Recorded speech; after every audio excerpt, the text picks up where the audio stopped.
Laura said she was coming 4, potentially 5, because we just found out from Carrie. Laura said she would definitely be here, Oh, wait a minute then. because that was the I can't call the meeting to order anyway. Yeah, it's just gonna be discussion if we don't have 5. If we don't have a quorum, the plan is to finish this and then vote on it in January. That's our plan today.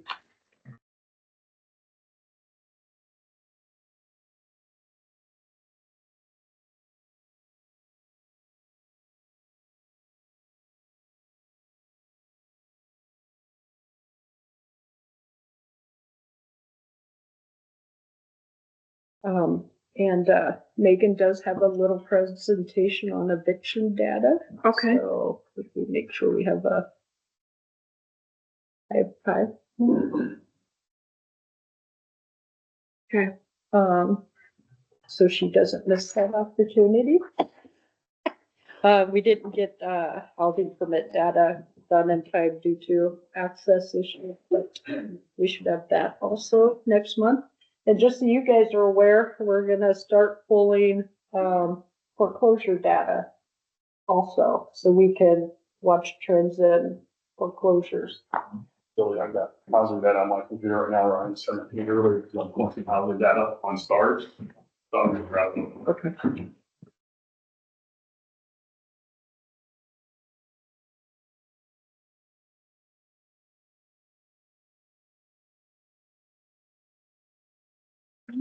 Oh, and good news, Megan's gonna stay next semester too, so we might have to. Awesome. Where do you go to school, Megan?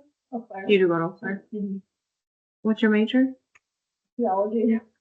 Okay. How does that connect?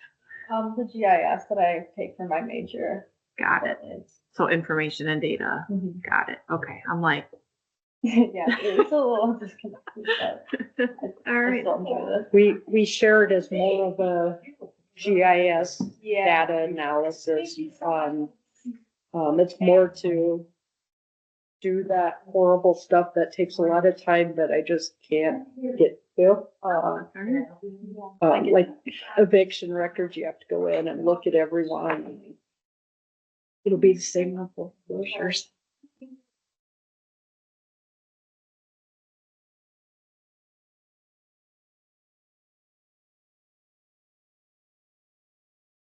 All right, well, we do not have a quorum, so I cannot call us officially to order, but we are going to start our conversation today. Without a quorum, we can't call to order, we can't do minutes or approve minutes, and cannot do public comment or any of the specific things, but what we can do is talk about our work plan. I think we can do public. Can we do comment. public comment? Yeah, 'cause we don't vote on that. Okay. So, All right, is there anybody are here you guys just visiting? Yeah. Okay, perfect. Yes, so we're not, very unofficial meeting today, so because we can't do much without a quorum. But the goal tonight is going to be, for those of us that are here, is to finish up the strategic planning exercise we went through to work on the work plan and to get that to a point where we can actually have something finalized to approve at the January meeting. So our job tonight is to kind of take all of the ideas from last time. I have a starting point on that I'm going to hand out, and then we can, Billy typed up everybody's thoughts, some thought out, some half baked, as we went. So, okay. Give the Megan right person. did. Oh, Megan yeah. did. Okay, fantastic. Thank you, Megan. So, so we'll work through some of that stuff too. So we did make progress on 1, 2, and 5, and we had 3 and 4 that we needed to work on tonight. So I'm going to hand this out, and we're going to revisit that piece of it and where we're at, and for that piece of it as well. I emailed this to Billy, and Billy, you could pull this up too. Thank you. So, I tried to give us a start on an idea of a work plan, for that as well. So, I did this today in about 5 minutes, so it's very not thought through enough.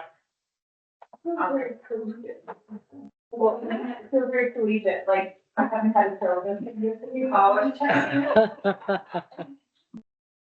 not a syllabus, it is a work plan and starts to help Billy get a start on it too for what we were trying to wordsmith. So last time we spent the time going through a planning session on our work plan based on our objectives that we needed to be accomplishing. And objective 1, we really honed in on our biggest priority so that objective was to recommend and review ordinances and other policies. The biggest thing coming up is the comp plan update, and so making sure that we're involved in that. And then I included on here, one of the pieces of that on that was an education for the commission on what the comprehensive plan is and its role, and so having that be the next piece to that. Mr. Cody, is he outside? So that was the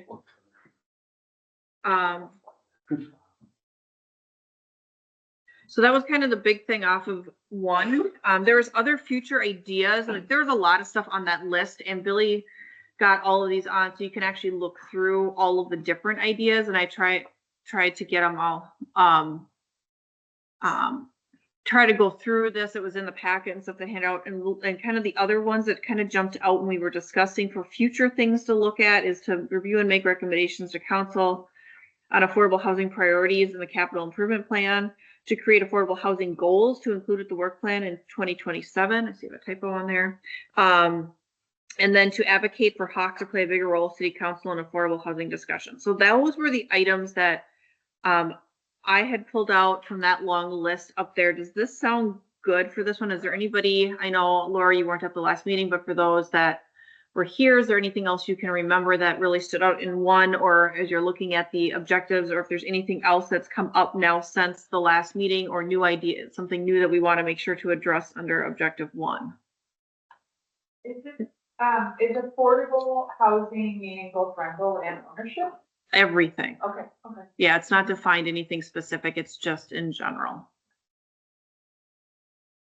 Assessing the impact of the new zoning, which seems to me that it would be connected to affordable housing. Is that something we want to have in here, or is that someone else? I didn't think I'll be there. That is a good question. I know. Let me look at. We can, like, towards the end of the year, share changes that came up or where we're identifying and need to make changes. I know there was conversation about a, like, public process with it. I think for us to review the whole comp plan or zoning, sorry. Zoning. We're talking about zoning. Okay, had both run through my head. I think if we tried to tackle it, it would be every meeting all year because we'd have to go through it, explain a lot of it. I'm sorry, I just thought from the last meeting that the city wasn't interested in doing that. No, we were. That's what I was trying to clarify. But if you want an update on how it's going and stuff, how towards affordable housing, we could do that. I mean, so maybe I'm not, so I think part of the reason that we redid zoning was so that we could create some fertile soil to increase our affordable housing.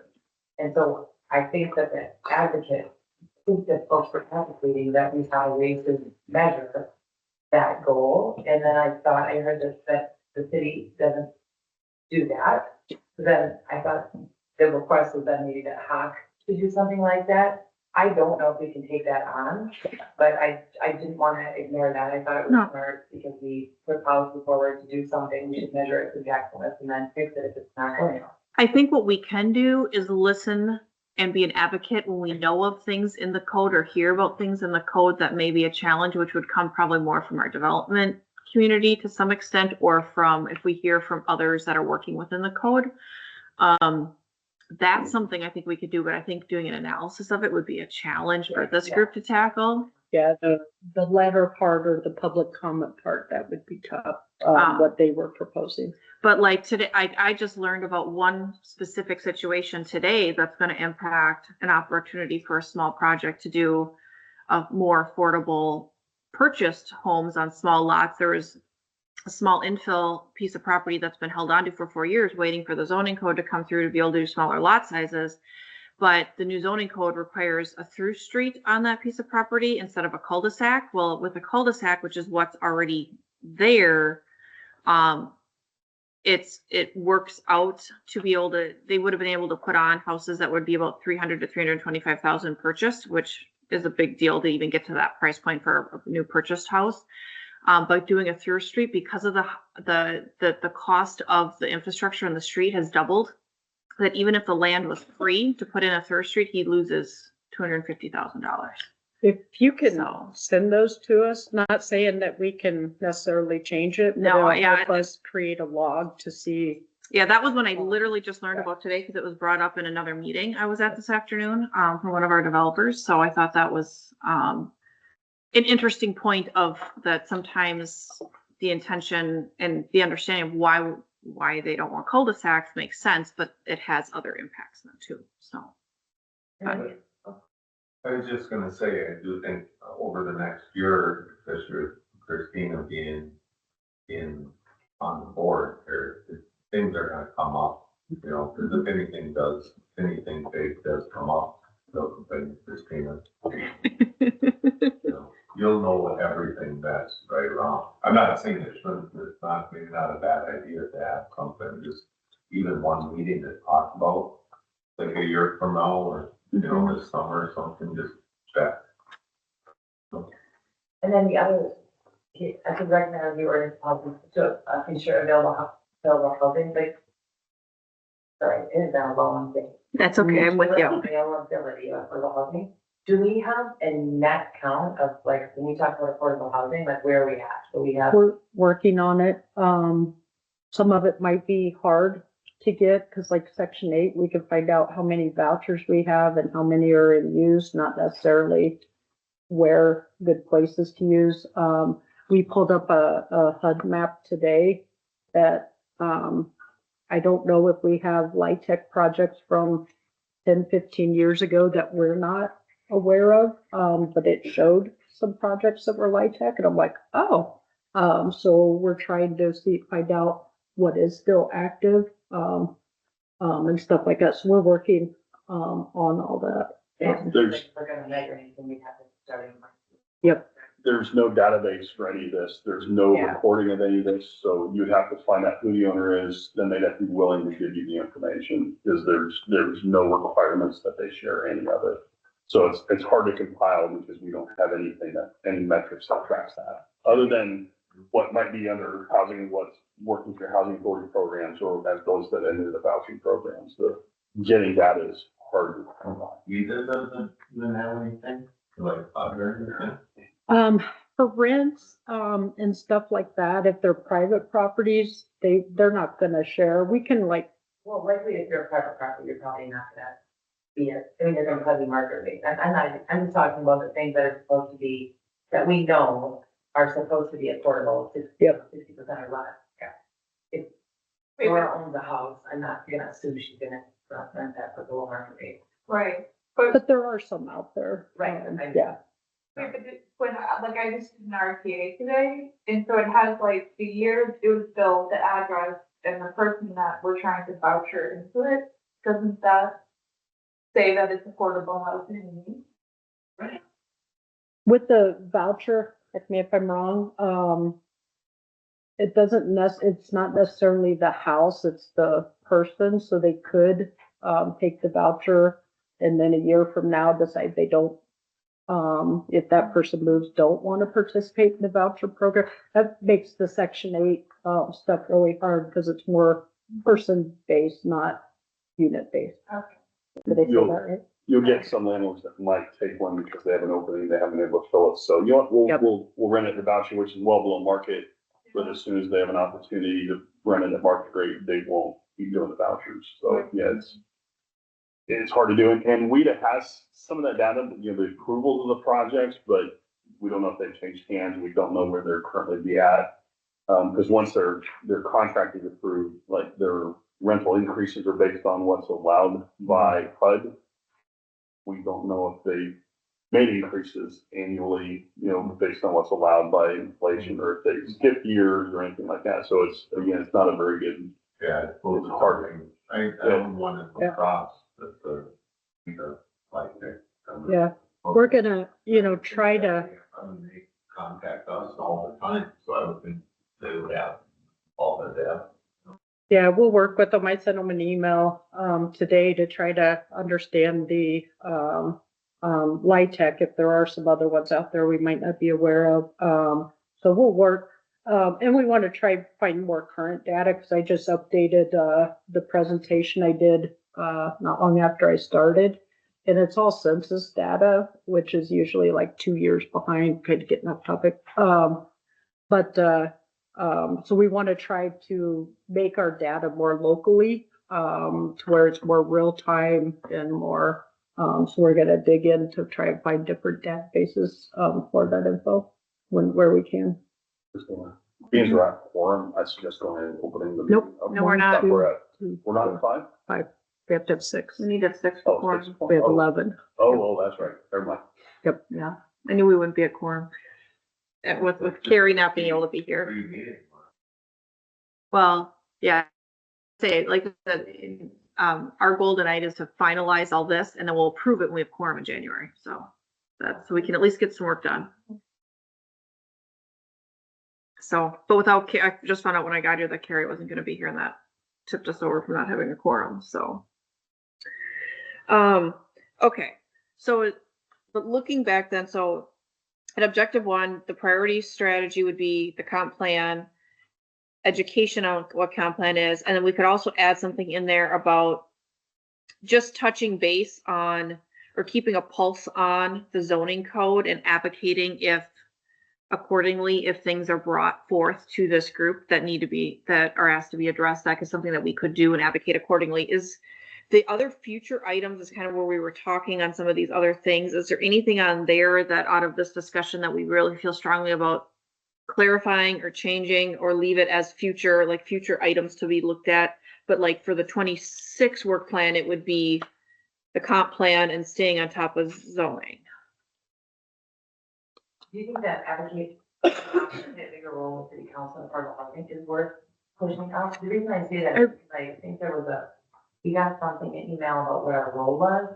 And I started in the middle of this, but I think I felt some frustration when I started that we had made recommendations to city council that were largely ignored, and then we wrote a secondary letter. So what I'm wondering about is just that if we're going to be, We could bump that up. what's it called? And We're gonna have increase strategies. We probably have to have a bigger role with city council. And that would be an ongoing thing, so. And I would change the word advocate. I think it kind of falls under the review and make recommendations.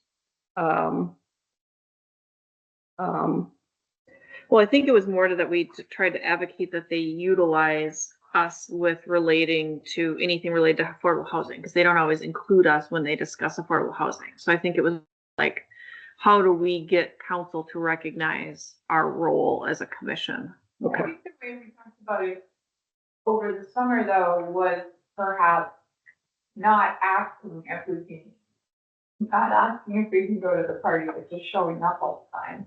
You know, like just like of our own volition, showing up so that a hot voice is always there. I just feel like city council has so much coming at them that I've never had, and I don't mean this as like not a lot gets extended from them, like, we just have this conversation. You know what I mean? Because they're already doing so much. I felt like we were, well, I see Angie in the mornings at like 7:30, like we just go to RDA and go to plan commission. I thought playing a bigger role at city council would mean that very often you're spending some money.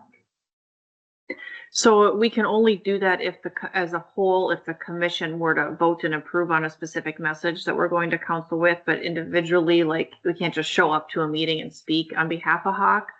Hawk has to actually take action on that first, where I think advocate, so part of it is with Jess's relation as council, it's really her job also to be advocating for us at council to be involved. And so I think part of this is getting, I think she's doing a good job, but she is still a fairly new commissioner for us and still fairly new to council. And so I think that, advocate might be the right word, I I think guess. it's the right word, because I think, how it was set up is maybe not how it's being. So I think advocate is the correct. Okay. That was the purpose. Yeah, but we can bump that up. So then we would have basically 3 strategies with some additional things down the road. Like next year, we may want to start looking more at goals and what that looks like. I don't know for tracking, whatever, but that's a future challenge, not a today challenge, if that makes sense. It's important to keep in mind from your work plan that all boards, commissions, and committees, other than the planning commission, which has some statutorily created, state statute created authority, are strictly recommendations, the policy that the council may choose to take into account or completely disregard at their will. That is how they are structured. That is the sole goal. You cannot encumber council to do anything. So trying to put a more, we have to be, wanting to be included in all discussions. That is not the role of this commission, and that's not the role of any board or committee or commission. Yeah, So you have to keep that in mind. What you're looking to do, it has to be within the realm of what is actually under authority by the We can board. advocate for them to listen to us once in a while. You can just ask really nice. Yes. A lot of it's just, making sure you're advocating on policy discussions, presenting your thoughts, from a board action to the council on policy issues. And make sure that you're weighing in with a thought or an opinion on policy, but you have to make sure to keep it within what's authorized by the committee. And they may have read it and just not decided to take action, and you all may not agree with their decision, but that don't mean they necessarily just ignored it. I don't remember what that one was specifically It was about zoning code. Okay. I knew that, but not sure. Had to do with design standards and some of those things, so. I got that to say on that. I just want to ask a boost on the ground question, something that I deal with daily. We are talking about availability of affordable housing and the way it's sort of, gestured at here. Does that mean we would also be looking at vouchers that never get placed for like unused, like there isn't the housing to go with the vouchers? Is that something that? That's what I asked on the Section 8, so we can understand, are there vouchers that are available, but nobody will accept them or anything? I don't know what kind of info they might have or can share on that. But we'll see what they're, and I asked county-wide, because they are done by county instead of us, just to kind of help us understand what might be us, what might be county, if there's specifics and all that. It's a more complicated question than that, like how many vouchers are you allocated by HUD, how many do you have leased? Very often, housing authorities can't actually lease their full amount of vouchers that are allocated because you have to stay, you have like a 2-test system, you can only stay within your voucher cap, you can't lease more than the number of vouchers you're allocated, but you also can't use more money than what your budget authority is. And so as rents have risen significantly, I don't know that there are any housing authorities anymore that can actually lease all of their vouchers because they don't have enough money. Oh, sure. And so they might say, like we have 350 leases, but we have 400 vouchers. That doesn't mean that there's 50 people that could be housed through that program. No, I understand what you're saying, but I think that wasn't my question. It's more like, I have individuals coming to me daily with 1-bedroom vouchers and there aren't any 1-bedroom to match with them, so that is, that is like a falsity, you know what I mean, like that. I found 1 or 2, but it's nearly impossible to find 1-bedroom to fit that voucher person in. And so I don't mean that as any fault to anyone, I just mean a 1-bedroom apartment. No, it's a supply. Yes, it's fine. Supply and also like there's a barrier, you have to do the application, you have the ability to navigate a real complicated system, you have to do human thing. You have to have a human to help the human, help the people, because it's a terrible system. So I don't think that necessarily falls under objective 1 though, because objective 1 is looking just at ordinances and policies within the city, and a supply of overall housing needed falls into other areas. And so I'm going to move us on because that's a good point, but in essence of time, I want to move through the rest of them. And I don't think that fits under objective 1 specifically right now. So, okay. Any other last comments on objective 1 before I move us on to objective 2? Okay. Objective 2 is a little bigger. This is the one where we really got into some of the items with the housing fund. So facilitating access to programs and funding for groups that contribute to Eau Claire's affordable housing, and especially to reduce costs for those who face the greatest need. So this is looking at how do we do it. There was a lot of strategies, or not a lot, but there was quite a few strategies or ideas identified under Objective 2. It was in your packets that was emailed. It's also up there. It's the top one is the idea one up there. So the RFP, which is basically our housing fund, the housing fund with some timeline on that.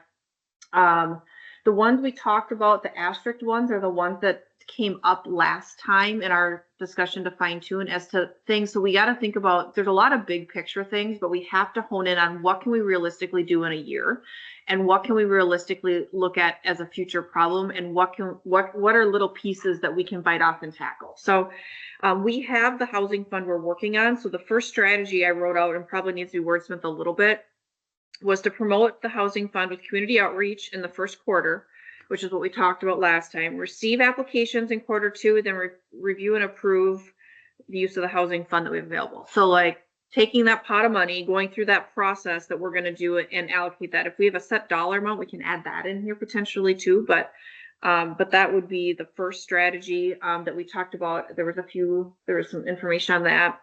And then one of the other ones that came out was more of a learning one, was understanding more about the money that's available in the city and how it's distributed. So I changed that to learn more about the city budget and the money available for affordable housing and how it's distributed, and having that as an education piece, because before we can do anything else, really, that came up from the discussion last time, that people really needed to have a better handle on that piece of things related to affordable housing. And then looking at the opportunity for neighborhood improvement districts. Not that necessarily we would do that, but it's looking at researching what that is. And then the fourth one was advocating for residential TID legislation. I added in the specific number for that legislation that is approved by the legislature. It is not yet approved in the Senate. But to advocate for state of Wisconsin legislation to allow those numbers, to allow TIDs to be used for it's specifically for workforce housing. And I have information on what that bill is now, but it's smaller lot sizes. It has to be specifically for a workforce housing use. So those were the 4 that came out of the last time with objectives. There was other ideas, but in terms of things that we could actually do in 2026, those were the 4 things that we talked about. Is there anything right now, any other questions, comments, thoughts on this one? The other future ideas was basically researching other opportunities, grants, other things was kind of one of the big things for the other stuff. Is there anything else you guys can think of, thoughts, comments, discussion on Objective 2, wordsmithing, whatever, this one? I would do change number 4. You guys can advocate to the state individually. Advocating from the city will need to come from council or management. So I would put recommend advocating for Wisconsin legislation impactful to housing and homelessness. That way you also don't tie it to one. Okay. So if more legislation comes up through the year, Yeah, there's a few other bills right now in process. One was signed into law this morning. I just so. wrote that on the staff update announcement. I wonder, this might be what you were talking about, Christina, but when we talk about the city budget, and I would like to understand better, not just the numbers, but what are the strategic priorities that we go into budgeting with? Because we budget in the county, so we don't have like $10,000 for housing. We have, I have no idea, like $100 million, making that up, but, and then we have to figure out what to do with that $100 million. So there's some things that we have to do that are state mandated, and there's things we have to do that are not state mandated, but we do them because they proactively help the people we serve. So beyond just the numbers, I'd like to understand. I think about the health department does the assessment every 2 years. One of the top 5 areas is affordable housing. If it pops up on the county need, does that mean that more money gets put into affordable housing, childcare, mental health, substance use, whatever it is? So how does that, how are the pre-decisions made based on strategic plans? Because then I would want to say, well, maybe we should, try to influence strategic planning. I don't know. Okay. So you're talking about, yeah, so learn more with the city auditor and strategic priorities specifically as it's related to affordable housing is what we're trying to understand. And And even, is that a strategic, is that, Yeah. I don't even know if that's a strategic. priority, yeah. But Strategic priority, maybe it's priority. yeah, that sounds good. I wrote it down. No, I can see, I mean, that makes sense to me as part of the budget, to learn more about the budgeting process. So some of that would probably come up more later in the year before they got into budgeting. Would be to probably help us understand that piece of it too, so we can to learn more about that. But that would be more of a city staff education piece for this commission. So We go in budgeting, I start budgeting for the next year. yeah, I have no idea. I know it comes up in the summer really is when we start seeing stuff here. So I think what you're bringing up is what I had hoped for, or I guess this is where the construct of my brain is going doing this right now, and what I had asked for when I joined the commission is like, I understand that this is objective, and this is not a calendar, it's not my brain thinks much more easily in calendars, but this seems like an overwhelming way to have hands on all pulses. And if everyone's okay with that, then we're just going to kind of shuffle it into all of our things throughout the year, that's fine. But after we get through objectives, isn't it gonna make sense to know on a monthly basis what we need to be paying attention to, like the timeliness of all Yeah, these things? I want correct. the efficiency of not paying attention to them at the wrong time. correct. And that's why like we talked, I don't remember, I was thinking it was emailed with Billy about like what the January, like I think on here, even on the agenda, it was like, what's on the January, well, we need to finalize this to kind of determine what that January one would be. And January might be information on what our comp plan is, since that's going to be coming up soon or something like that, something we can tackle easily, plus the fact we're going to have to approve this. So, but yes, I agree with you that like, once we set this, then the next step is to look at how does this fit into the year and what do we tackle with? So I agree with you, Laura. Okay, any other thoughts on objectives for objective 2 strategies?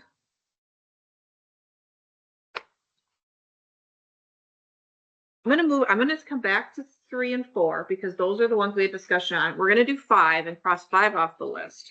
And then we're gonna come back to 3.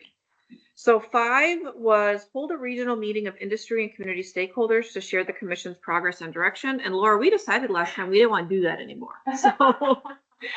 So our strategy there, was to reevaluate the ordinance that creates HAWC and determine recommended changes to the for the ordinance, whatever, wordsmith it, to city council, including the elimination of the community stakeholder meeting, and recommend a change that would include a report to council instead of the community stakeholders on the work of HAWC to share progress, which makes more sense to this group that HAWC or the council should be really the one wanting to know our progress. With that, we talked about developing a digital method of communication to the public on the work of HAWC and doing it that way. And then partnering with the existing housing conference by Momentum West that already takes this all needs wordsmithing a little bit before I actually like fine tune this, but those are the three things that came out of objective 5. So does anybody have any comments, questions, notes on this one? I love it. Love it. So we have to rename it, basically. So we wouldn't be renaming it. We would be rewriting our ordinance and asking council to approve a new ordinance that removes components. So there's other parts of that ordinance that we're going to be looking at too. It's not just this one piece to it, but we're going to, as part of this, we're going to relook at the ordinance that specifies what our role is, and then asking council to approve, or then from their perspective, make any other edits, I guess, at that time if they want to, but. I spoke rename objective 5. Is it rename objective 5 then? So not for our 26 work plan. Okay. So then it would not exist in the 27 work plan. So, okay, we all good on that? Mm-hmm. All right, let's go back to objective 3 then. So number 3 was to promote public-private partnerships that stimulate development and revitalization of local housing units, expand diversity of housing types, and improves housing affordability. This is a big one, and there was lots of ideas and no really good, this is something we can tackle right now type of situation. So, that one's in the middle up there, objective 3 ideas. There's a lot of them on the list. You know, partner with nonprofits to address future housing needs, promote, look for opportunities for more LIHTC, partner for infill development, a research at pilots on housing diversity, partner with private developers, research all housing projects and types, landlord training and incentive, landlord recruitment, community land trusts, having some sort of plan to partner around, like coming up with a plan, evaluating use of public city land, exploring providing S housing types to build as an option, and then subsidized workforce housing. So That's all outside of the scope, 24 hours and a year fit together. I would probably agree with you. So I mean, I don't, it's not our role to partner with nonprofits or to promote like that. I mean, I just think Well, that it's all outside of. The city can partner. So there has been a lot of other situations where like examples where municipalities have partnered with developers, like Manitowoc was one I was just looking into yesterday again, because there's a public-private partnership there with a housing development that got, they actually built and sold homes at like $250,000 for single-family homes, which is unheard of. So, but there was some stuff like that. So there are things out there, but Yeah, I'm not disagreeing with that. I don't think. this group can tackle them. Yeah. So what could we do then or is there any of these one things that seem like this is something that we'd want to try to do? Well, Well, I I want, think- oh, go ahead. If we're ensuring, if we're promoting availability of affordable housing and promoting it as a council, these would be all ways to get at that. But we would first have to prioritize affordable housing. So I think if we could get that, that could be our role. How that happens would then be the work of, as you said, city. Do you mean like advocating for more funds in the budget to get to? Sure. Is that way you're trying to get it? Like to get the city to prioritize that, like with money? Sure, money, policy. But I just like, this is not in that. Yeah, if I can chime in, it seems like that's what you are doing with your money that you're allocating to an RFP process, right? You think are what are important to you in that sort of criteria. Well, I think that this long list is everything that the DART might hit, you know? And so when I read the objective, I'm pleased by promote development and revitalization. Then this gets, I think, too granular. Like, these are all the things that might possibly happen, but I don't know if that's the list. I think this is the crib sheet that we have or something. Yeah, this was a brainstorming session last time, Yeah. right? So like this is a brainstorming session. There may be nothing on this list that is really feasible for us to do. Well, but that's what I meant, like, objective 3 isn't your strategy to do those things through do the objective 3 things, promote public-private partnerships, expand diversity of housing types, improve housing affordability, isn't that done through your RFP process? They don't using.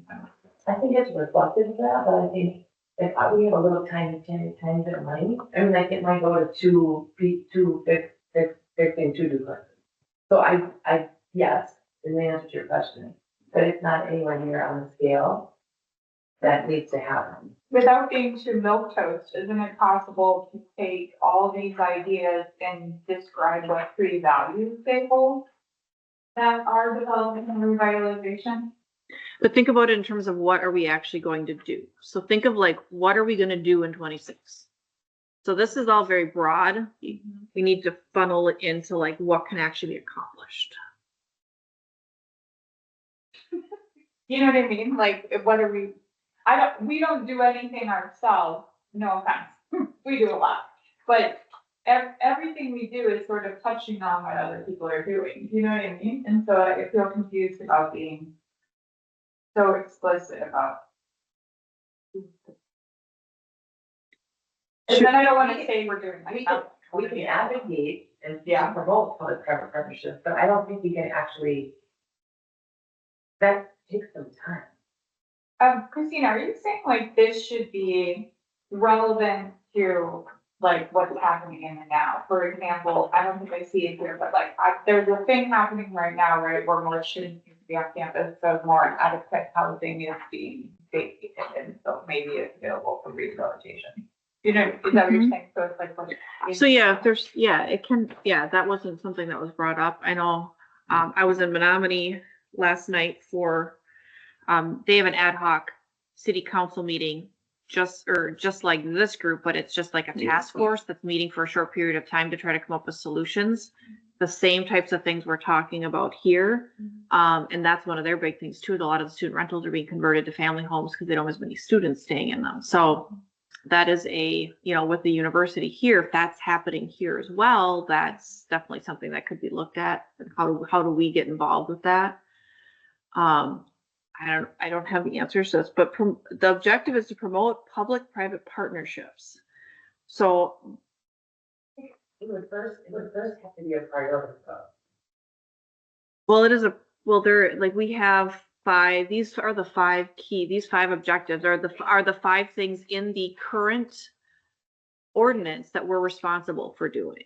It would have to be a city priority to have affordable housing, no different, just like how you would have, it would have to be a county priority. And then how I would know it's a county priority is I would look at the budget to see how much money is going to affordable housing. Do we know what the city's priorities and like any, like where affordable housing fits? I Any mean, of that? it is one of the priorities, but you also understand we have such a vast number of responsibilities, from infrastructure to streets to myriads of programs, snow removal, everything. And we already know we have to cut 1.2 million from 2027 budget. We haven't gotten in 2026 yet. We already know we're over $1 million behind in the budget after that. So I would start from the aspect that there's not many additional funding beyond what you have today, which is the affordable housing fund. That's pretty much going to be it. Because we have. And there's other stuff that we can do, not necessarily Yeah, and money wise. The thing too from this group is, this group is a policy and advocacy group. It can't allocate funds. Anything it does then has to be approved by council and managed by other organizations.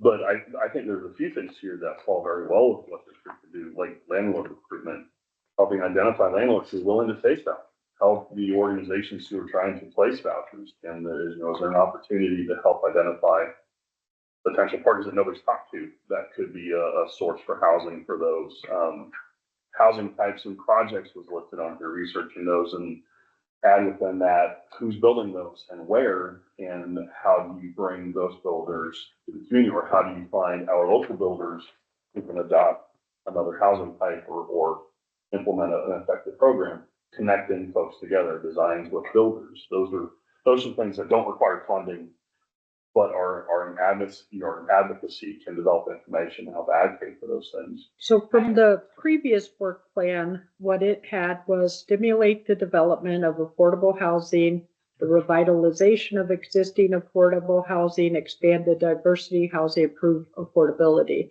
Then design and execute events and communication channels with state and local organizations that have the potential to fund and promote affordable housing development. Continue to collaborate with community partners to meet the needs of people experiencing homelessness. I don't think you can do okay, so landlord recruitment sounds altruistic. You can't do that without tenancy supports, because what happens so often is that, low-income tenants burn out the landlords. I just don't think you can do that without support. If I circled 3 of these, if we wanted like 3 targets, partner with nonprofits to address future housing needs, the community land trust, explore, learn, partner, and promote, and advocate for subsidized workforce housing, that'd be a banner year. This is a great thing to do outside of this committee. The role of this committee is not to be a separate committee doing things. Mm-hmm. It's to provide, correct me if I'm wrong, but I am still relatively new, but it's to provide advisement to the city council. Like, we're not tasked with doing our own thing. We can So, do some, like we did an event. So there are things that we can do as a commission. Are we going to go create a community land trust? No, but there are things that this group can individually work on beyond just an advisory role as well. What I see, is most of what we're talking about is doing a specific thing, which this group wouldn't be doing, like landlord recruitment or community land trust. So, I mean, those things are too specific. But a lot of what we're talking about is trying to learn. I hear, well, how can we learn about this? How can we learn about that? Learn about this? So if we're advocacy that part, promote things or talk about some stuff. But how about like having every meeting or every other meeting have a different nonprofit come in and tell us what they're doing? Or have someone from WIDA come in and explain this or something like that, and then we're accomplishing both things. I like what It's gonna be too hard to do any of these, we're just gonna talk in circles. But that's what I like about what both of you were saying, is like educate ourselves and then be a loud voice and then advocate, you know what I mean? I don't wanna go to the podium all the time, like, my heart says, that's not what I wanna do. I want someone to come in, educate me on something, because we're like, with all the brains at the table, we think this should really be heard louder or more completely, and then you do that. Going from the This for my job. Yeah. Our job is to advise the city council. I feel like, so if I'm wrong about that, Tom, let me know. And I recognize that there's no money, I understand that, I understand the kind of budget. But what do we have control over then? Because we have a limited amount of time, and 1 and 2 are not nothing.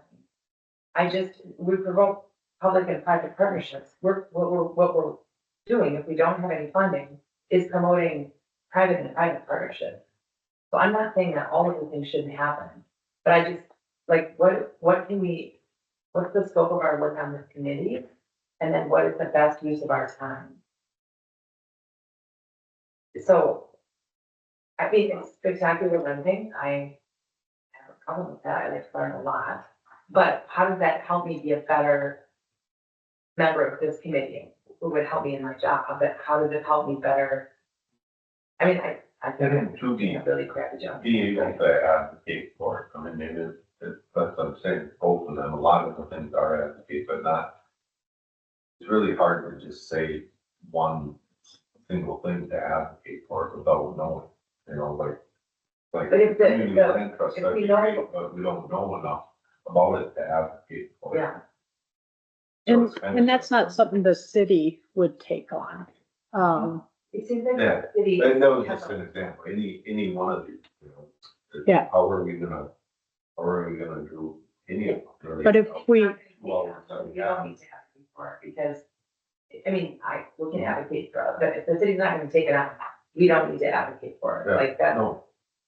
And if, I wouldn't agree with that, because I think the city can work, with organizations and developers, bringing people together to make things happen.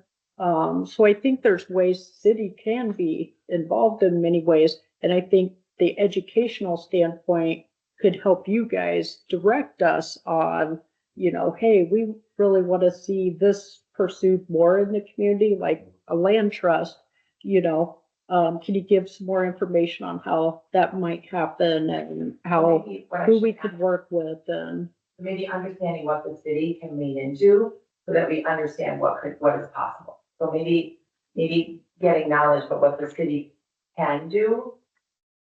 I mean, I heard you, I know you don't, I know it's one money, but like, what can the city do, and then how could we then figure out what would be our best path? This is an organization that can serve a great role helping connect resources to potential developers. Example, 2019, economic development, we hosted a work session on LIHTC. We got WIDA reps and regional directors from Milwaukee came out and spent a day with a bunch of our local developers and talked them through what is a LIHTC project, how do they work, how do they differ from a traditional development project. And we had 10 or so local builders who'd never even heard of LIHTC came in to find out what it means. What does it do? And is it something that they might be interested in pursuing as housing? I don't know that many of them did, but they certainly now understood that, okay, this is the program. I now understand how it operates, what it does, And then they can determine whether it's a good fit for their organization, for their company to do that. That's a great facilitation that this organization can do. And there are a number of topics like that that could be facilitated, just to help our local and regional builders learn more about programs. I mean, I don't know how many companies I've talked to that aren't aware that, Impact 7 out of Rice Lake that operates statewide is the Development Finance Institute that has a housing division that does nothing but housing and can help facilitate housing projects, and help do deals that can't be done through banks. So those types of educational pieces takes somebody to make the connections to reach out to local builders, local developers who could potentially benefit from the information, bring the resources in. The Impact 7 is the moving out, the groups that help do projects and help connect those two groups together in a 2-hour afternoon lunch and learn, that type of thing. And it takes no funding to do it. It's just reaching out to partners and knowing who the partners are. That's a great route to go as a means to do some educational pieces that has potentially large and broader scale impact. Well, and to that point, so we had, our association had a meeting today with Lieutenant Governor to talk about issues impacting housing. And one of our developers specifically brought that up, that he doesn't know all the resources that are out there and how to utilize them, how to utilize the WIDA programs, what is LIHTC and how to utilize that. How does even TID work if you were to want to like try to incorporate like and be a part of a TID project, or you know what I mean? Like especially some of the I'm going to call up and coming developers don't have some of that knowledge. And so something along those lines, I think would have some interest. If it's been since 2019 since we've done it, I think. That would be huge. Yeah. think so. I've been developing for 15 years. I don't know. Good morning to that stuff. To be honest, it's too hard. There's too much stuff out there and you don't know who to talk to and. And Momentum West has done a little bit of that with that regional housing conference, but that conference is so broad that it tries to pull in like all the different stakeholders. And so I had a couple, like that person in particular, I was talking about, attended one of them and he learned about things, but he didn't learn the how to do it piece. It's like, it needs to be like, here, sit down. This is what it is. This is how you do it. Very like, not just this exists, right? It needs to be very specific. And that's exactly what I'm talking about. That's what we do with our Nice idea. And you talked about that. You talked about that last time in a previous job where like you could, if you were a builder, here were 6 projects, you just have the plans ready. Like, so it seems similar to that, where like if you wanted to do this kind of project, here are the roadmaps to do it. So there are some communities that do some things like that. This is more like just talking about specific programs. You could host a session on LIHTC. You could host a session on tax increment financing, how that works in housing, particularly if the residential bid moves forward. That would be a great lunch to learn. Yep. Not necessarily serving lunch, but a great 2-hour session. We will walk through the details of how this works and how it's established. We can talk about projects we've done in the past that we've already approved and how they took advantage of it. Bringing in the folks that have the expertise in any given program and see how this is how we do things. And if you see a way that fits, reach out to us. Here's our contacts, our cards. Give us a call and we'll sit down with you on your project specific and just teaching them about it. We don't know what our local builders don't know, but this organization, particularly a number of the members in here, do know what areas builders are lacking in terms of educational programs that are available, statutes that come out, how they could apply, how they're getting ready to change. And that's a great conduit for information. So, I make the amendment. Yeah. So I say we take all those out and add first to learn about the different programs that we could promote and then set up promoting those, educating.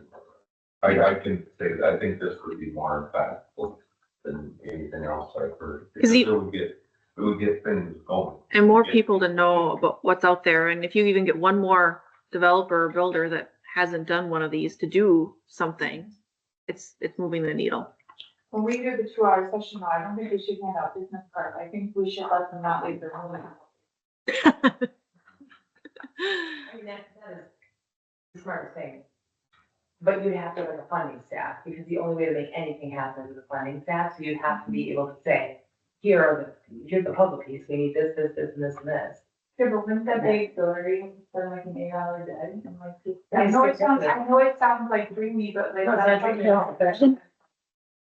There's a lot of work that Yeah, goes into and those. funding stacks can depend on each project, what they need, what they already have, so you can't necessarily define that. And it's up Yeah. to them to figure out. Right. Just educating the builders and developers on these. things. Yeah. And that's all that we can really do. Mhm. And Okay. they need it, right? I mean, they need it. We get that comment a lot, which is like, when we talk to philanthropists, I'm not bragging or anything, but I just always want people to have information that helps. But when we talk to people, they're like, don't ask me for money, like, tell me exactly what you're gonna do, and then I want to give you my money. Yeah, You know what I mean? yeah. Like, like, Yeah. it would be great if we had 50 grand. What? Like, no, just tell me exactly what you're gonna do, who it's gonna affect, how it's gonna turn out, and then I would like to give you money. They already like want to give you the money. And that's not what I'm saying our solution is here, but like, it just has to be so much more palatable. But I think, Cody, you have to have the money at the table when you're making the plan, because otherwise it's overwhelming. Mhm. If you're not gonna just magically do a light tech project with no help. But Light Tech is very specific. Know how they Yeah, even Yeah, approach to it. absolutely, You know. but I think if you could add into that group things like funders. Yeah, but Yeah. That's part of it, yeah. Up to them. You know, Yeah. I mean, me personally, I have hundreds of projects sitting waiting that have been checked and looked at and see, and then it just falls apart because it doesn't work or whatever. So I mean, because the funding isn't there, or it isn't gonna be affordable enough for the area, all these different things. If you know the options as a builder, then that's when you could take the next step. And I keep in think- mind, so many people, Light Tech is a word we use. The average developer has never heard that term before. They have no idea what it even means or what the options are. And I don't think until more recently with COVID and stuff that we started providing more of that gap funding towards those kind of projects. I was looking at an agreement for one, quite a few years back, and the city provided a loan to help them get more points on a WIDA application, but we didn't necessarily give them funding, towards it. So that's, Any funding assistance in the city is always on a project by project basis, based on very specific details of that project. But you can still do a very good informative thing on what has to come to us before we can even weigh in on whether this is a project we can help or how we can help. The same with going to CDFI for, a low interest loan to do some sort of type of housing, or how you apply to a Light Tech project and what's the process, what are the steps you have to go through. It's showing these folks how to follow the process, and then they determine that works for me. Now I can go that route, and now I can bring a project, and now I can start talking about what the gap is and how to fill it. So any of these programs, there's potentially funding on the back end. We're just showing them how they can't just show up and say, hey, I'm gonna build houses, give me $1 million. It's, no, I'm gonna build a 200 unit multifamily housing project that will set aside 25% for folks making 60% median county income or less. It's in the tax lien for the district. I have this much raise, I'm short $3 million, and I'll guarantee you 50 million taxable value. Now I can work around that, but you'll never get that in a room. You'll never get that type of detail in a room full of other builders, because they're all competing against the same things. But if you tell them how to apply for tax increment financing, how that project works, where it has to be, and the mechanics behind it, now they can say, you know what, that fits for me. I have a project that works. Now I need to bring it to somebody and start talking details, one-to-one, project specific. But I understand what you're saying. I think that's what it is. It's not that the developer, and this is not my realm of expertise, but I think we need to appeal to the developer and tell them why Light Tech is a good idea. No one's going Correct. around saying, I want to build Light Tech, and like, let me figure Correct. myself because I want to stay up late every night, like trying to teach myself. It would be an appeal to the people and then never. You know what I mean? I just think there's reporting involved. and there's other things that we can partner with, like applying for grants if it's only a municipality that can apply for it, but it's not something that we can necessarily administer. We can help work with, private or nonprofit organizations with that type of stuff. Like we were a pass-through for one for Sojourner House, you know. I've brought $4 million in from the state in the last 6 years. Yeah. So they have pass through grants, but they're project by project based. Yep. And they came to us, we told them, yep, we can do that. We work with them and got a project. It would appeal to me if you said 1,000 over. If you were like, we, on your behalf, we will apply for this, and maybe you can't say it that explicitly, but if you say to me, you can apply for all these things, I'm gonna be like, no, I can't. You know what I mean? Like, it just seems like, I don't know, to be some celebrity wrangling. And we actually do, I tell that to developers all the time, but it needs to be on a project specific basis because every one of those programs has a whole slew of strings or parameters that have to be met. So I don't throw out there, but hey, we'll apply for any grant you want. Because next thing you know, they're coming to us, you want to apply for this and this and this, or like, you're not eligible for that, or that. Let's teach you what you are eligible first.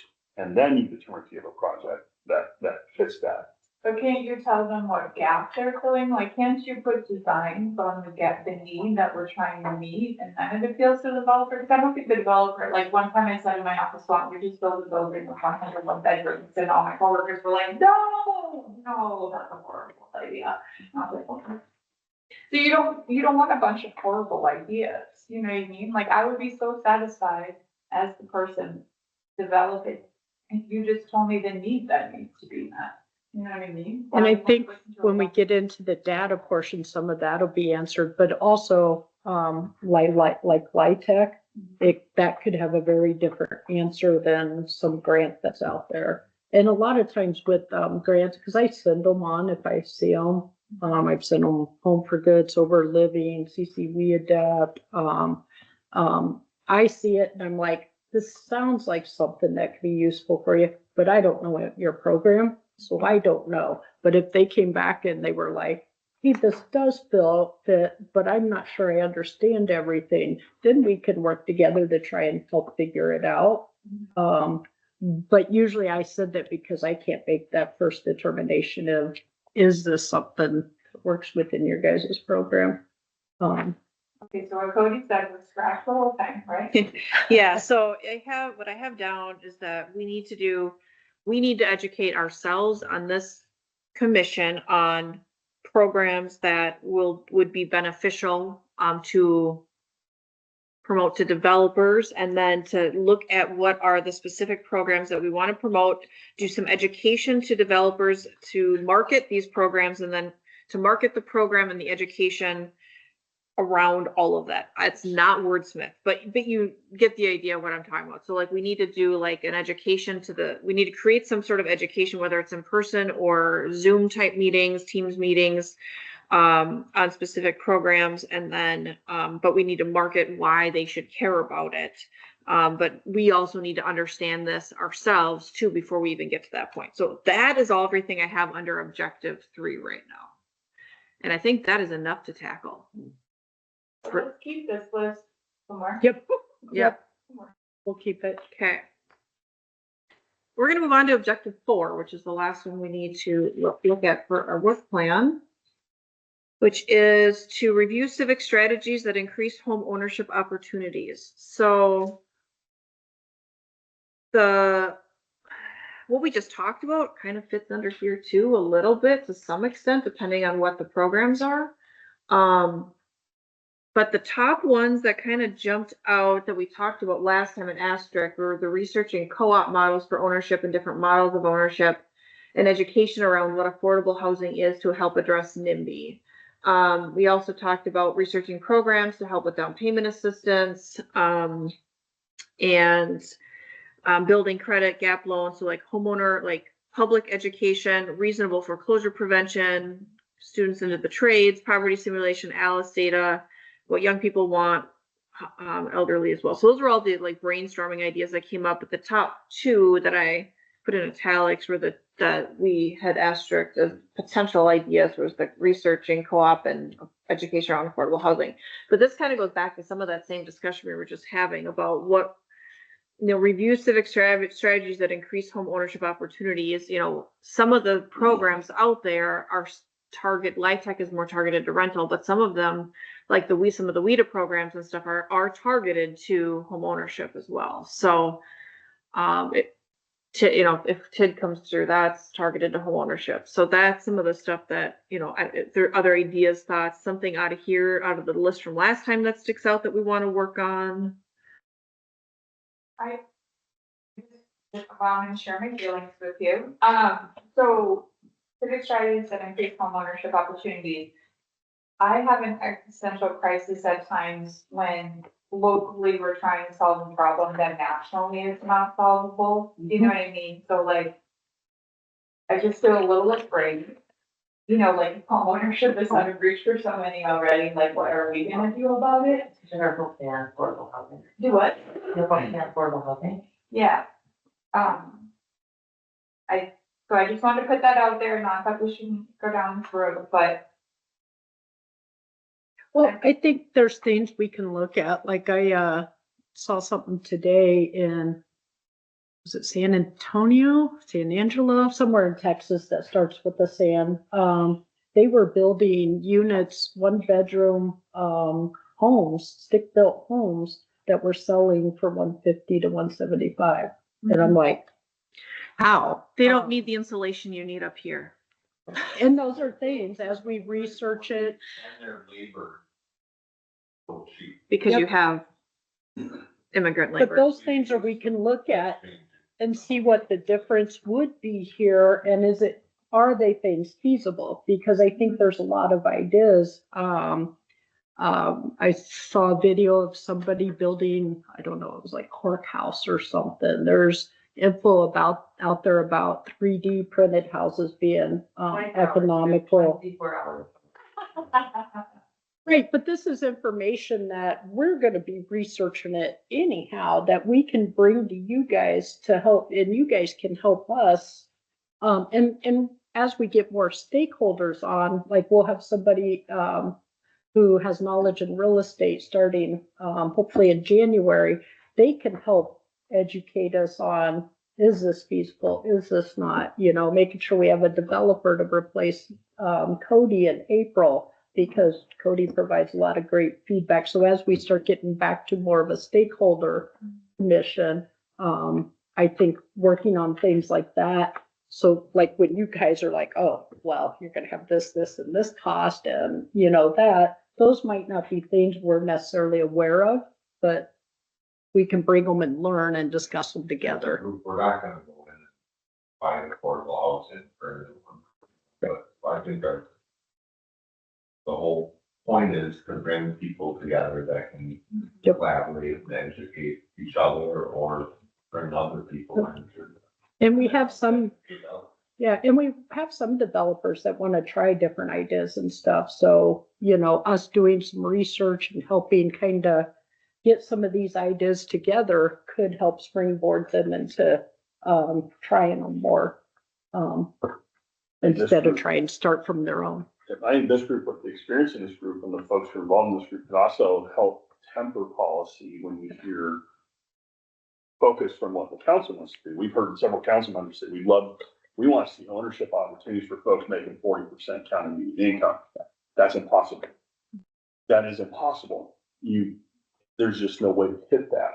But what is a reasonable benchmark? Where can you direct efforts, or where can you direct policy to say, is finding housing for ownership opportunities for folks making 60% CMI? Is that a more realistic goal? And help driving, what are the realistic benchmarks to build policy around or try and encourage programming around? That's where the folks that are kind of this group can have a big impact, is helping put more accurate guardrails on what might be, and guide rails, not guardrails, but guide rails on what sort of programming can be pursued. Because there's some great ideas on doing certain things, but some of just the reality is, for someone make 40% CMI, no matter how much down payment assistance you give them, are likely not going to be in a position to either qualify for a mortgage 140. or maintain a home if they are able to acquire it. Can they maintain it long term? So how do you put that into some policy guidance that says, this is you're looking at an unattainable goal, but this is an attainable goal of directing programs for folks making 60% CMI. That type of guidance would be helpful. Well, that intrigues me, because if the 60% CMI folks move out of rentals, then you have more rentals, and there might be, Absolutely. and then there might be more people that gain housing that are something. Everybody always hates hearing about trickle down effect, but on housing, the trickle up effect actually does work. Yeah. Shifting people up into the next level of housing does free up housing for somebody who's at a lower level to be able to move into a position too. That's one of the few areas when that trickle down, trickle up effect actually can work. The last few years, I've heard that from moms and dads that I'm friends with young kids, there's no house for them to move to, so they're in the starter home, and could really starter home. No, I was just gonna say when you're on top, I think that goes, are you suggesting that objective 4 gets rolled into objective 1, like recommend review? Well, objective 4 still has to exist as an objective in the ordinance until we review the ordinance, keep in mind, and then we can recommend edits to what we're charged with for 27. That's gonna be a big project. We talk about that, but, I think they can stand alone as separate because number 4 is geared specifically towards ownership opportunities, where number 1 is housing in general. That's rental, that's Yeah. ownership, that's anything. I was just thinking the recommend review ordinance, policy to ensure availability of affordable housing and the home ownership. I was just, because it sounds like what you're talking about is recommend review, I don't. Well, for an actionable item, because I was gonna ask them, for myself, have them ask, time, but what is the current number for 60% CMI for home ownership? I know we had figured all out the formula, whatever, interest rate, stuff like that. As an actionable item, because those change, and we just give council monthly or weekly and updated numbers, and it says it comes from the HOP committee, so that kind of hopefully tells them, you know, what type of income you have to have build up.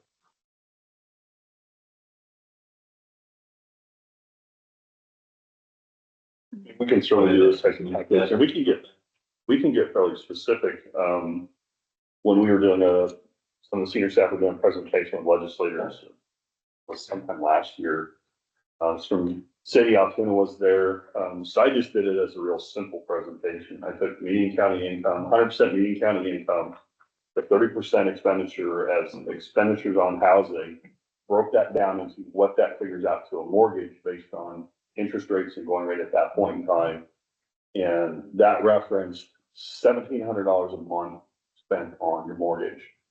And then using Realtor.com, at the time that we did that presentation, there were 6 homes in the Eau Claire market that met that criteria. What was the dollar amount for the home? They were in the 220,000 or less. And, Is that and single occupancy, or is that more than one? that was any home period. Oh. Out of like I said, there were maybe 6 or 8 that were actually on the market. Half of them were 1-bedroom homes, so you're talking about families. There was only one that was a 3-bedroom unit. That was the only, and half of the homes that were on that list, they needed a bulldozer, not a buyer.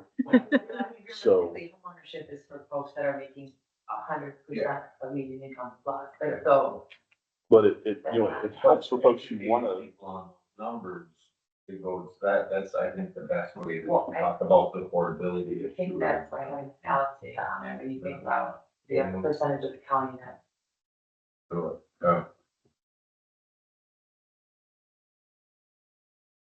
so is this maybe more something on education, like learning and getting more information on? You know, we've had Alice data presentations before. Is So, there, is Do there, they do the report every 2 years? 3 I'm years? not sure how. To. 2? I was just gonna say, cause I remember, I think somebody came and presented a, Yeah, since I've been here, we've had 2 presentations on it, so that's why I was thinking 2 okay, years. yeah, Um, so, It would just be nice to have the Yeah. data more, you know, at like every one of these meetings or something, you know, or at every group, just to see what we are doing with. I think Aaron's point is real smart, like, people think, oh, we're gonna have everyone buy their own house. Well, you're gonna have to make. I'll never want to mention retail here. You're not gonna make enough money to afford a house. So, Unless you own one. well, even if you're a teacher, you're not gonna make enough anymore. No, you're making less than, I feel very excited about the works that are in objective four, but they don't need to actually keep the life. Like review the civic strategies that increase home ownership opportunity. I think there's like this over here that you could do and this over here, like you could do down payment assistance, someone's doing community land trust, like it's like all over the place, do you know what I mean? We are a very hardworking town, but I don't actually know if I could identify a civic strategy. So what would we be reviewing? What is the civic strategy that's doing? So maybe our strategy for this is that we are going to review the ordinance, and this is gonna be, maybe we need to be doing some wordsmithing in the ordinance and recommend changes to council, and that lands in here too. You know, because I think we're covering a lot of the things we've talked about in other areas, right? Like we're accomplishing things in the other objectives. And with everything we've already talked about this year, we're gonna have a full year. So maybe it's okay to not have something for number 4, and we need to just review if this is the right thing that should be in the ordinance, as part of that review process. You know, a way to maybe even address number 4 is make this coming work plan the data collection year.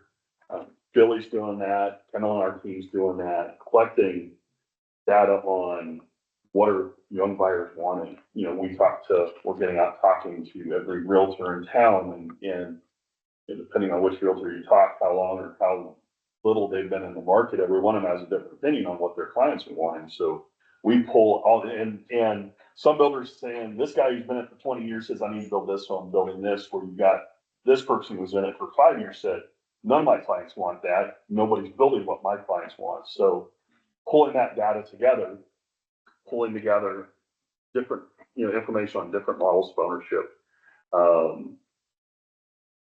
How much is lack of students in the trades affecting pricing on construction? So is that something that needs to be done? Pulling all these data elements together and then presenting that to Hawk as, here's the data on multiple components of housing, type ownership. Now Hawk can start talking, okay, we see a pattern here, maybe we can build a strategy out of that. And if you don't see a pattern that you can build off of, then maybe it is time to do the ordinance and scratch it out and do something different as that objective. So would we be getting that every month? So if you guys are working on it. Yeah, as we have it come available. So I think one of my goals is as we get the data, so we have the housing study. As we get the data over the year, as we create a housing plan with that data. So maybe that's a part of this, to work towards, creating a housing plan, to identify civic strategies, or needs that could promote civic strategies or. Okay. I wrote down review civic opportunities that are supported by data that increase homeownership. But I don't think it's our job to put the numbers with the opportunities, but isn't that a happy marriage, right? I don't know, I just get upset when the opportunities are shot. Well, and keep in mind, objective 4 is actually written into the ordinance. So it's actually coming straight from the ordinance. So we can adjust the strategy, but we can't adjust the objective unless we adjust the ordinance. So don't get caught up in that language right now, because we can review that. What was it? When this was created? But when was the commission created? 21. So in April, he'll be at 6 years, because I think he did 2 Yeah, full he did. 3. 2020. 2020, yeah. And that would make sense, because as the fund became available, that's when COVID hit, That's that's where right. we started. We created the fund in 2019, the 2020 budget, and then started implementing about the time of COVID. Yeah. So it's time to review it anyway. It's been 6 years. So The reason I asked that was purposeful, because I wanted to get the priority for it, and if we're 6 years later, homeownership is that much further away. I wonder if there's other priorities. I guess what I'm asking, but I'm actually traveling a lot. But I wonder what was happening at that time that influenced these objectives. And then I would want to understand now what's happening to see what. Which would be a good, when we start looking at reviewing the ordinance, then that would be information we would need, but I'm gonna table that for today, because So that's fine. that's getting into the weeds a little bit, but yeah. Yeah, sorry. I agree that would, like, obviously, if we're gonna start looking at the ordinance, but we clearly need to take a look at what's written into that ordinance as a whole anyways. So, and looking at what we're charged with, what we can actually do, and the words that are on paper right now may not necessarily align, so. And we can always meet with Scott Allen too, to get some clarification on intent, because he was there through the whole process of creation of Hawk. So we can always, matter of fact, I'm having a meet with him next week and I can ask him some of these questions. Perfect. He used to be, what Aaron Yeah, is he was now. my boss. When he went to the Yeah. regional planning commission, I moved up in his position. I can say in most communities, from a development standpoint, homeownership is preferable because that means the population is less transient. Yep. If you have a high level of rentals and renters, you have a higher property for potential people just easier to pack up and leave. Home ownership tends to anchor folks to a community. They tend to build and grow. When they suddenly own a home, own property, they are a stakeholder in the community. So that tends to be the goal of about every city, at least the mid-sized cities that live there. We gotta work on your dating pool then. Fox here. No, I'm just kidding. Sorry. I will tell you though, so from the National Association of Realtors, the average age for a first-time home buyer now is 40. Wisconsin is 38. Wisconsin's a little better. Learned that today, but it's 40. And it was a year ago, it was 38 at the national level. It's increasing very quickly. So, FYI. All right. So I think we have stuff down on all of the objectives now. So we can actually fine tune and create a work plan that we can approve at the next meeting. So the next meeting we are not going to spend an hour on it. We're going to look at the wording that we've talked about today, make minor tweaks if something doesn't look right, and we're going to approve it. And then we're going to actually have something else on the agenda. That's the start of the work plan that we want to work on. And Billy and I will take a look at that because it might be comp plan, education, or something like that. But we're actually going to I want to actually start doing things in the plan, right? Because now we've been talking for 2 meetings. Let's start moving forward. So, any final thoughts, comments, questions on any of this before we move on? Thank you for the. And thank you for moving it forward. Yeah. Yeah, it's good discussion. I don't want anybody to feel like. All right, so with that, I know we have staff reports and a presentation, I believe, as well. So let's move into that stuff, Billy. All right, so while I bring up the presentation, where's my notes? I'll hit the permits and the starts data real quick. Ryan ran this for me. We're doing some looking at this too. Single family starts year to date are 33 for 2025. 2024 year to date, we were at 63. Single family attached, that would be like condos. We had 0. We had 0 this time last year too. It's just not much of a thing here in Eau Claire. I'm sorry, so we went down. Last year at this time, we had 63 new housing, single family home starts last year. We're 30, we're almost half of what we were this time year to date. 2 families, so that'd be duplexes or twin homes. We are at 28 year to date this year. Last year, we were at 21 year to date, so we're up slightly over last year. Multifamily, so that's everything else, triplexes and above. We are at 15 year to date. We were at 16 year to date last year, so we're about on par with last year. But we are significantly behind on single family homes. And single family homes are never a high number in Eau Claire. Twins always tend to outstrip our permits, so that's, definitely slow down on that end. And I think Cody could probably talk to what drives the market on those versus anything else, but. I think a lot of it. And like, we have a 60 home development out there that we just finished in the last lot of them, so that probably common for 20, 25 of them. But it's just single families now are starting single family with a lot, and that's like that development, 40,000. This lot price in there now would be 60,000 if you're developed it today. Was developed 4 or 5 years ago. But that started on this 420, I think we can get one close to 4, but one that nobody wants. Two-car garage is pretty simple. Because, yeah, a lot of it has to do with the timing of when the developments that have single-family homes in them are coming online and going offline in the city. So where there's more twin home developments in general, there's less single-family developments. And so it's just a lot of it's just timing. There will be, obviously, as Orchard Hills comes online, there's gonna be more than built in Orchard Hills, which will bring your numbers up again next year. So once they can get, utilities. And some other developments like Prairie Heights are gonna be, or Prairie West, I mean, you're gonna be heavy on twins, so you'll see that shift versus singles. Probably depends on where they start at within that development, I think. I don't know if they're starting more on the single family versus the twins in that development, so that impacts your permits as well. Aaron, in the multifamily, how many of those are 60% of the line for? Our biggest need is single. I would say probably.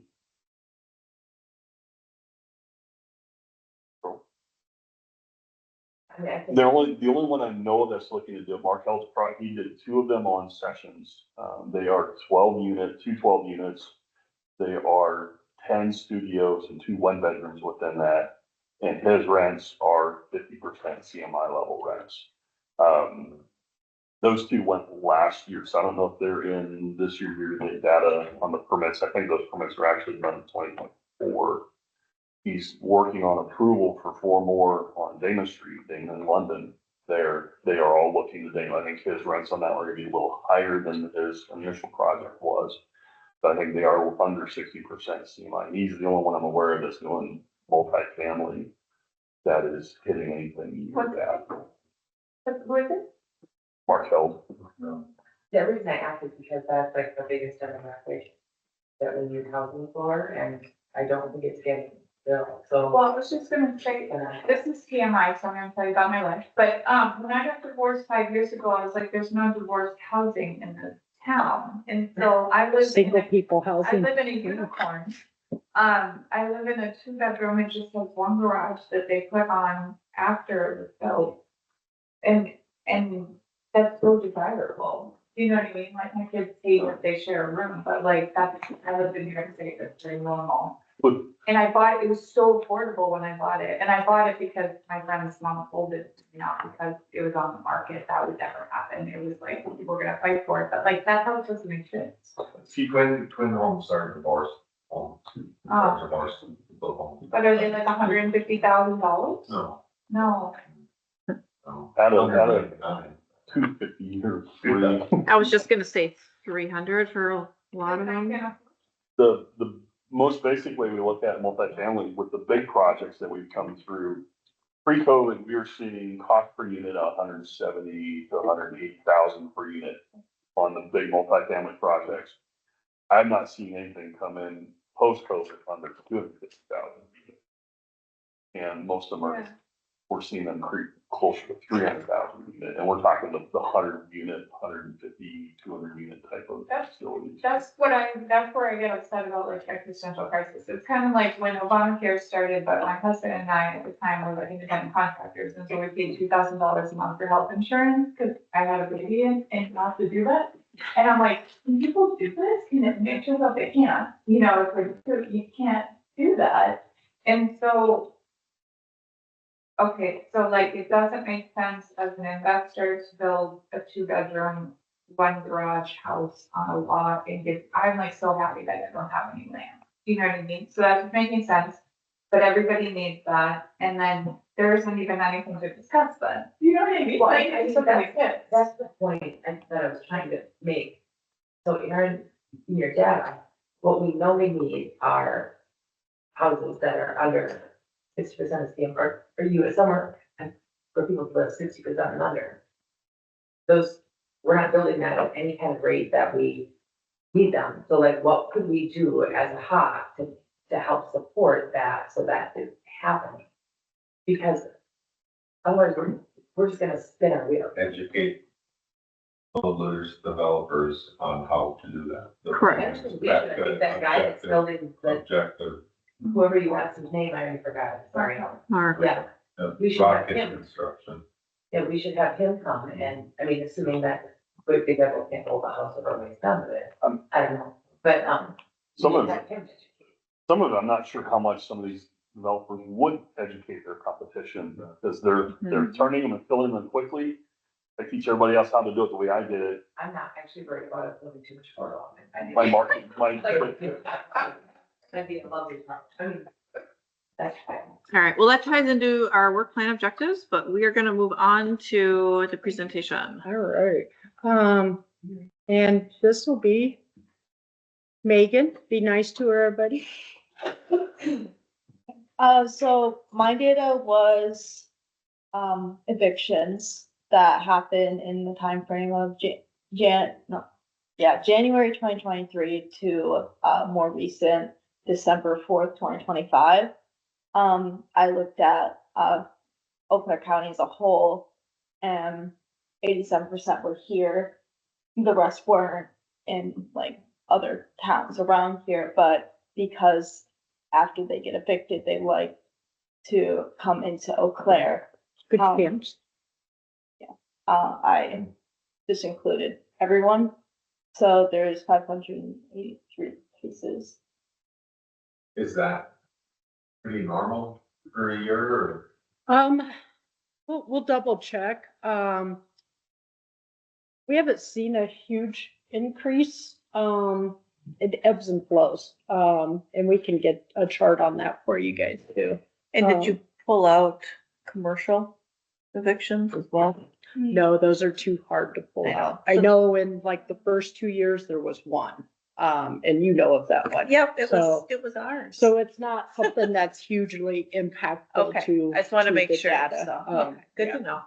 Um, Did you say they come from these outside places and come into Eau Claire? So if they get evicted somewhere in the county, the chance to, the housing, there's just not as much. So we watch that because it could be people migrating in, or it could be, if we see a lot of people getting evicted out in the county and we also see, homeless numbers climbing, we could be like, wait, we need to figure out how, work with our neighboring communities and figure out what's going on here. Is there a correlation or something like that? So, Experience with people is that they get evicted in Eau Claire and then they go out to the sticks and I'll grant anyone. Yeah. They go out to the sticks because there's more fluid arrangement they can make. yeah, that makes sense. All right. Okay, so the summary of resolutions, out of the 583 cases, 59% did not result in an eviction. These could be judgments for money. In the next slide, actually, they have the no eviction resolutions and the listed reasons why that could have been. And because these still show up, they can have a negative effect on how people find housing. Because some landlords won't dig deep into it, or even if they see a judgment for money, they might not want to rent to someone who has not paid or has damaged a property in any way where it could result in that. But yeah. And this might be something for you guys to discuss a little more, because if you go into court system and you just pull up the person's name and you see they had an eviction case, landlord might not dig in deeper to find out that, there's some in there that were falsely filed. There's some in there that the tenant paid it and nobody came to court, so it didn't result. But if their next landlord's only going to that one step, they're probably gonna skip them thinking they were actually evicted. So figuring out solutions to that. Might be So I something you guys talked to could our work out. convicted that they had a restraining order against their landlord. Yeah, Like, yeah. it goes both ways. Yeah, I think there was another case that one of the defendants was the one who didn't pay their rent and was evicted, but there was a different defendant on the same case that did pay their rent, and that the landlord still requested to continue renting to them, even though they're gonna be on this, Valley High Court case or judgment towards it.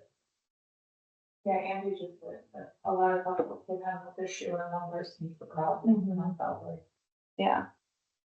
So this is kind of like the range of the money owed. And the money judgments, there's only 13 of them since 2023. But the range isn't great here, but see the blue is, oh, there's a lot of them. But 0 means everything above 0 but below 1,000. And then the 1,000 means everything above 1,000 but below 2,000. And then it ranges like that. And there's just a lot that have, less than. I don't, that makes me question though, like what the rent amount was. You know what I mean? Like $1,500 adds up to $7,000-ish really fast. Who let it get to 40? I think that 13,000 included a lot of property damage. Or may have been through COVID when there was a moratorium and they just quit paying. I don't remember details, but there's a couple of big ones that But had that's some. not COVID. I mean, that's. But it sometimes takes a But, while to go yeah, through. Takes a while. And I remember when the Or moratorium you're ended. trying to and- work. But Yep. filing out, filing it out, filing it out. I think one of the important things is 0 to 2,000 results in 50%. Is that, do you dive deeper into it to determine if this person had $2,000, would they have been evicted? And is there a community strategy to address that? Or if they had $1,000 or, I think, We make a good Yeah. point, which is some of our clients get a month or two behind and then it's just a slide, but then there are resources that they lean on that help with 1 month, or they can tackle 1.5 months. So like, you can just like get there. and if we can educate more or figure out things, I think that's helpful. And then I just have some information about how the eviction record process works. The case is detailed, the details become on the circuit court as soon as the lawsuit is initiated. No money cases, with no money judgment cases stay on the public record for 2 years. And that can prevent someone from, being able to find housing because they do have a record. Cases where the court grants like a eviction stay up to 10 years on your record. Money cases can stay up to 20. And screening companies can collect your data. But I mean, if it's results in a no eviction, they have to delete it after 7 years, but some of them still like kind of have that information.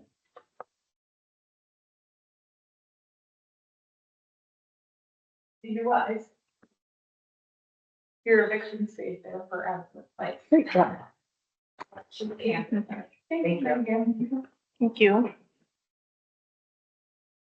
All right. Anything else in staff updates? The business tax credit law was updated and signed by Evers. The biggest change in it, it did provide businesses a tax credit if they provided direct subsidies to their or subsidized housing for their employees or childcare. My concerns with that is tying people's housing to their employment. So the change in it is that they can get the tax credit if they contribute to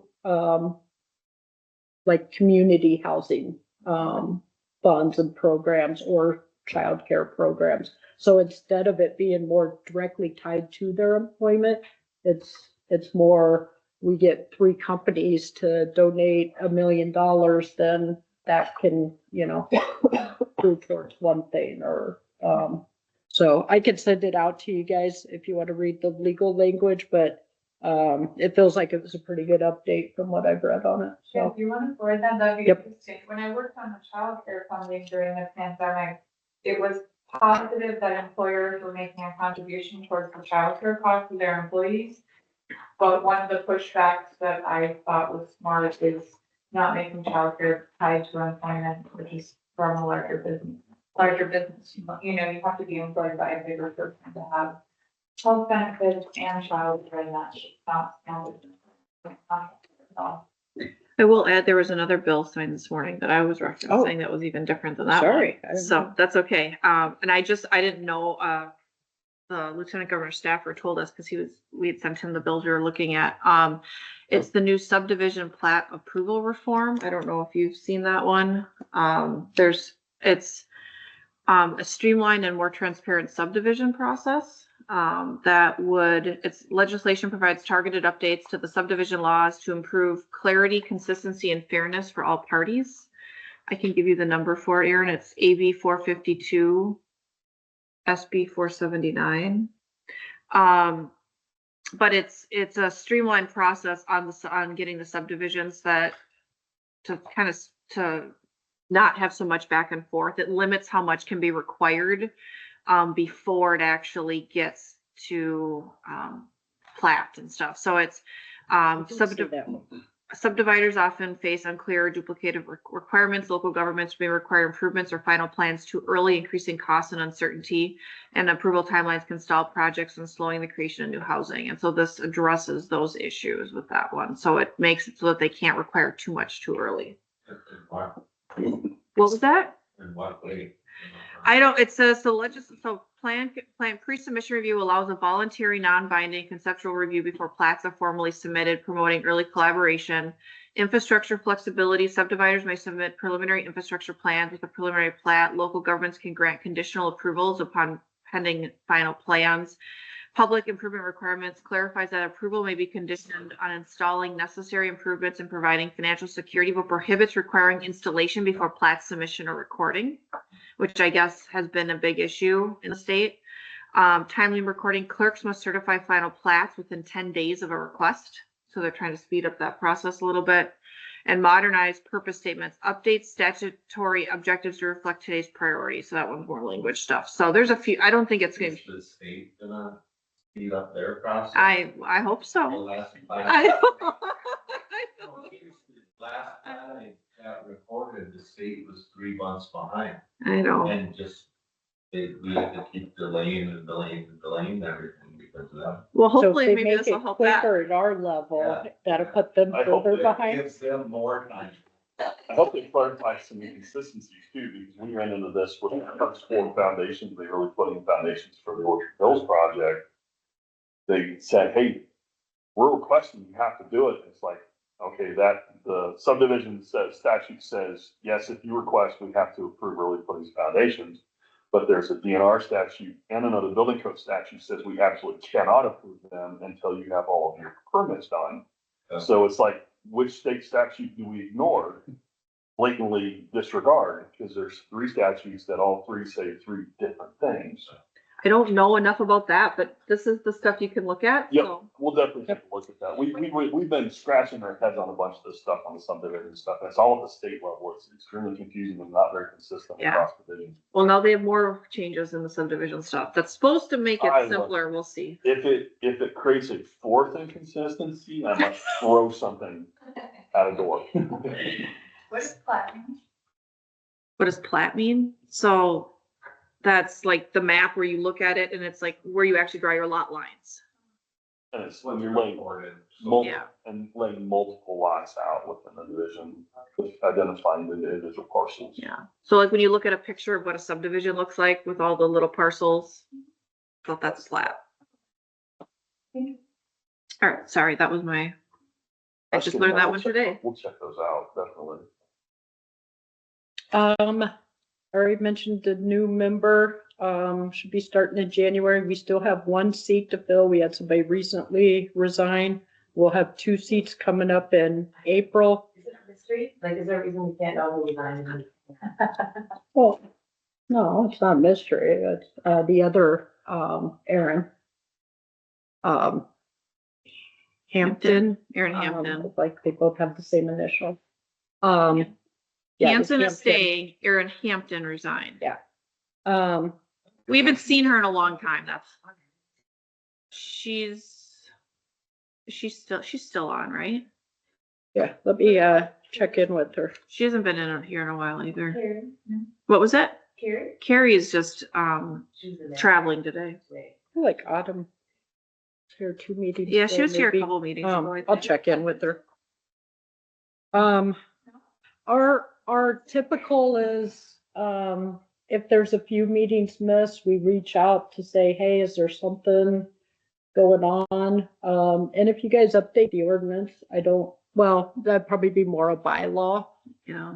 If you guys want to put some stuff around it, but just understand people have things that come up, Carrie through her surgery, so I wouldn't get too strict. It does, If you guys want to do it does something. specify in the bylaw, and most of the committees do that if you miss, I'm not 3. sure how many for this one, is it 3. 3? Typically it's 3. without a notice ahead of time? Or can take action to remove them from the board and replace them with somebody more consistent? I don't know that I any, think ours is that the chair will reach out to them, Yeah. but typically I do. not too many of the boards and commissions do that, but if it's the one that has a lot of problems hitting quorum, it's something that should be kept in mind. And we have 2 people that'll be going off in April Yeah, at the end of their 6 years. and we're, trying to promote getting more, needed stakeholders, so hopefully that will help with quorum too. Who's the new person? Todd, the T, right? Yeah. You sent it to me. I don't remember. I don't have his name right with me. Let me look what you Okay. emailed me. The real, It's a realtor, yeah. I want to say Schwartz, but I don't think that's it. I think I'm just thinking of the new space balls, but maybe. Okay, then that is right. I'm not just thinking about space. Yeah, it balls. says Todd, but I don't have a last name. He's at Chippewa Valley Real Estate. Yeah. Yep. Yeah, it's Todd. Todd's a great guy. He'll be good on. Billy, I connected with the landlord last week. Like, Perfect. Yeah, absolutely. Well, here's my. Who was our, boy, Cody? Yeah. Cody, you'd be the only one who knew. Who was our property landlord, property manager person? Work. Kinda skinny, little, tallish, maybe, long hair. Yeah, she's been gone for a while. Are you talking about the gal that was at Woods and Water? I don't know. And she was also a property manager? I know think who you're they- talking I think about. they did their own. They bought and managed. Yeah, I know, their but she was a realtor, but she also did property management. And on that, actually. own. Anyhow. I know who you're talking about. She was a realtor, but she also did property management, right? Yeah. Yes. I can picture her in my head too, but I can't remember the name. She was on right before she got off right. It was her position that I took, I Yeah. think. was, not till I'm very cross. No, No, She was RDA and. Yeah. yeah, she she lives in Chippewa provided a now. lot of valuable. I asked her, she lives in report Chippewa now, feedback. so. So, but we'll work on trying to, and if you guys do know people, I put a posting on LinkedIn that kind of lists out the things and I can send it to you guys also. So if you do know people, do you want Um, to, specifically what we're missing here, so we can think, I know a lot of people. yeah, that's the list, that I can send you of what we're kind of looking for stakeholder wise. So we got the realtor, property management, / owner, rental owners, Developer. developer, somebody who knows about ADA or universal, design, but I'll send it out to you guys of, Curiously, maybe we could get different. Get a few person, yeah. I think we have a lot of, agency representation right now. well, we only have 4 people here, that on the commission. So we want to make sure we're balancing that too, but we'll look at it as people. Yep, I agree. So having that knowledge base for place, I think would be important. I don't, leaders and agencies should, having about the state, national level and all the, Fortunately, we're just not gonna replace the same knowledge base, as much as would be nice too. one of the staffers was in Ohio. Oh, okay. So that was, those smart staffers. You know, what's fun is I went to a leadership breakfast last week from the loan association and, my group presented and then like everyone in the room, she had everyone go around and say what you were involved in and what you were excited about this year. Almost every person in the room owned their own business and they all like owned a duplex. I was like, I own a duplex. And just like everyone owned a duplex. Yeah, that's very perfect. I love. All right, any other announcements? I don't think so.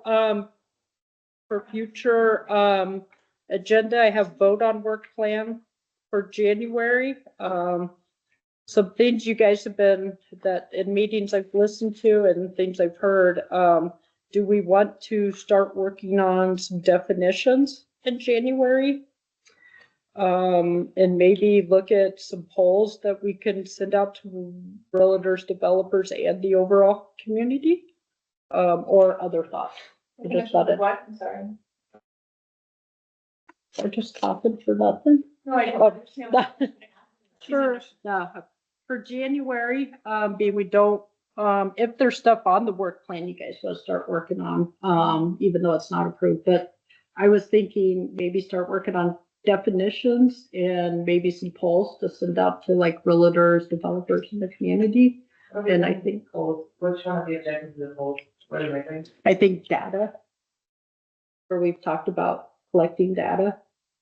Or if there's other ideas for January, that's. Why don't we, I was just gonna say, I think that I have on my list here to make a calendar with you, Billy, of like what we're gonna tackle when, and why don't you and I make that and we'll set the agenda for January and then we'll fine tune that calendar at the next meeting. How about Sounds that? good. I think I second that, that's good. Yeah, You it's me. should Okay. Okay, Because you'll have 10 different opinions otherwise. Yep. You're the boss, Christine. Yeah, you're the boss. All right, got it. When does the council group, work for the council?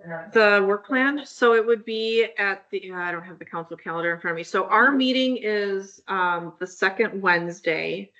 So it'll be the fourth Tuesday. session, the Yeah. last session. So, yeah, so it would be the 27th, right? Yeah, if you approve it and if you vote and approve in January, we take it the next available council. Okay, so we have to approve the rubric at the next meeting. 'Cause we The have to report, rubric you already approved. but I thought- the but I work- asked when it was going Let's to vote. come. We can take those at the same time. Yeah, because we also have to work as the RFP stuff is coming up. So we'll need to probably spend some time in January talking about the community outreach for that too, because that's on the plan for first quarter for next year. So, Sorry, because we'll have to do that in the next 2 months. Yeah. so, Good job. Glad you're doing the agenda. Good job. all right. Since we don't need a motion, since we don't have an official meeting, so we are adjourned at 7:09.